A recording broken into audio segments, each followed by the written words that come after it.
Hello everybody, Colin here with a top 10 video of the Sword of Truth series. This top 10 list is going to be purely opinion based and from books 1 through 10. I have not read any farther than that. I'm only 3 chapters in on book 11, so we will not have that in here. So now that that's out of the way, let's begin. And spoilers for, well, all of them. I'm going to be spoiling the entire book. So if you haven't read any of them, stop now and go read them. They are great books, but I am going to be biased on some of them, so be prepared for that. Alright, let's get on to number 10. Coming in at number 10, we have Stone of Tears. Least favorite book of the series, just gonna put this out there now. No character development, no plot development, no development at all. It just adds an increased character, which you can see there. And yeah, there's just like no point to it all. The 3 main characters, Richard, Kaelin, and then Zed isn't in this. I think this is like something else, but basically Richard's got magic, he doesn't know it, magic unlocks, 3 random women kidnap him, take him to a place that learn magic, surprise, slavery, some weird thing, not gonna get into that. It just like, it's horrible. I would not recommend reading this book, but you kind of have to. If you want to get onto the other books in the series, you have to read it. I just feel bad for you, but yeah, don't skip this. Don't skip this one, and don't skip number 9. It'll ruin the plot of our number 1 for you. So yeah, speaking of which, let's get on to number 9. Yay! Coming in at number 9, we have Blood of the Fold. This book almost got number 10. Purely for the fact that it has no plot.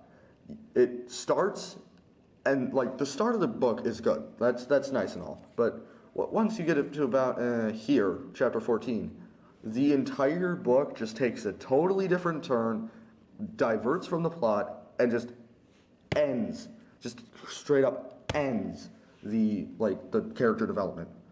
Other than that, great book. If it just like started at chapter 14, it would be its own book. Up until then, it's just trash. So like, if you can skip this book, do it, but you are going to have to read certain parts of it to understand our number 1 spot, which is the next book after this. Yeah, let's get on to number 8. Coming in at number 8, we have Chainfire. This book deserves its own series. The only reason it's so low is because it's in the series. This book on its own is great, but it removes some of the main aspects from it, like Kaelin, the Mother Confessor. It removes her and her memory from all the characters except for Richard. Only reason Richard remembers is because some stupid magic with the sword. Yeah, this book deserves its own series, so that's why it's so low. On to number 7. Woo! Coming in at number 7, we have The Pillars of Creation. This book is just the pinnacle of 0 plot development, 0 character development, and just all around random stuff happening at random time because this guy thought it was okay to just throw random stuff everywhere. I'm gonna use one of my family members' opinions of this book. This is the worst book of the series by far.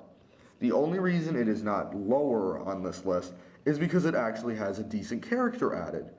I actually forget her name, but she's the supposed sister of Richard. Only reason that there's evidence behind this is because she is a Rahl, which means she is from the bloodline that Richard is from. Other than that, there is no proof of that. But she is a redhead, extremely powerful, and isn't affected by magic. She's a great character all around. But yeah, that's number 7, on to number 6. Number 6 of our list is Naked Empire. This book would have been number 5, except for the fact that this book has a plot point that is next to impossible to understand without having extensive knowledge of Dead and Bones and The First Confessor, which were made months after this one. All in all, this book is infuriating. I do like the cover art, though. That cover art is amazing. Just look at that cover art. It's great. And like, the character development is nice and all, but just that one plot point ruins the whole book. Well, we should stop talking about this. It's going to make me rage to throw this across the room. On to number 5. Coming in at number 5, we have the first half-decent book of the series. This is the book that predates this book. This is the one, this comes before this. This book is great. It finally explains what happened to Kaelin, that sort of thing. But basically, same plot line as this one, just this one has more detail, character development, plot, all of that. This is overall the better of the two. And let's not even get started on the third of the book, which I haven't fully read. So, yeah. Anyway, on number 4. Coming in at our number 4 spot is Soul of the Fire. This book is amazing. I love it. This is my, well, 4th favorite book of the series, because, well, this is my opinion.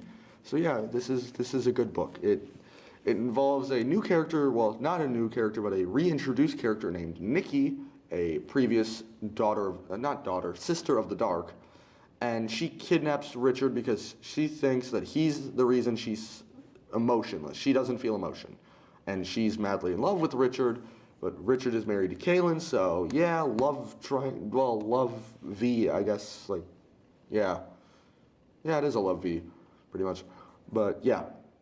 Great book. I, like, 10 out of 10 would read again, unlike the Twilight series or any of the other of these books. But yeah, this is a great book, and on to our top 3. Woo! And our number 3 spot, we have the first of the series, Wizard's First Rule. This book introduces all the characters beautifully. They all have their own separate roles and their introductions. It sets the series off right. I mean, this is the second greatest starting of a series besides Harry Potter, like, in my opinion.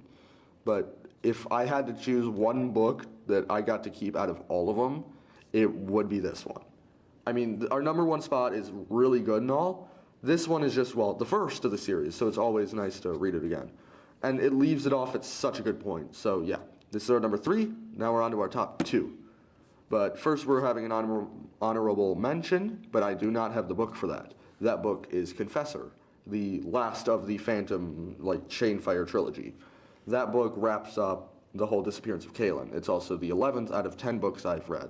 The only reason it didn't make it on this list is because I haven't finished it. It's a great book. Just read the whole series. Like, don't start at one book. You have to read it from this book. This book is just, you'll love it. Kind of like how everyone thought Twilight would be. Number 2 is Faith of the Fallen. This book is the kind of the pinnacle for the greats of this series. Like, it's 1 or 2 books after Pillars of Creation, and this book just turns the whole series on its end in such a beautiful way. I would recommend this book to anyone who hasn't read it but has read all the others, because this book just fixes everything, all the character development, all the plot. This book fixes it. This is like the send-off for the Chainfire trilogy. This is how it's caused. And yeah, it's time to go to our number 1 spot so I can end this thing. So yeah, let's get on to it. Coming in at our number 1 spot is Temple of the Winds. Greatest book of the series. Best character development, best plot, best characters. It adds so much to the series. But I would recommend that you make sure to read the first 3 books before you go on to this, because you will not understand any of this book until you've read Blood of the Fold and Stone of Tears. I'm sorry that I make you go through that. Just bear with me. It's worth it. Because this character in this book that they've added is just, he's great. He's evil, but he's great. Drayfon. Richard's half-brother that has proof. The reason they have proof is because Drayfon has the same attributes as Richard, except for the fact that he cannot use magic. At least not like Richard can. Richard is able to use both sides of magic, while Drayfon is only allowed to use good magic. He's only allowed to use healing, stuff like that. But he's a murderer. Drayfon's a murderer. I'm going to come out right now and say it. He is a murderer. He wants to take over Richard's reign, but he cannot do that while Richard is alive because he is the older sibling. So yeah, he tries to kill Kaelin and Richard, fails, and a whole bunch of that stuff happens. So yeah, number 1 book, definitely would read it like 20 times over. I recommend this to anyone who has read most of the series and just wants like a quick read from it. This is the book. Like this is the greatest. There's nothing that tops this. That is the end of our video. Make sure to check out my other classmates' videos in the channel. Subscribe if you're new. Like the video if you did enjoy. And I'll see you later. Bye.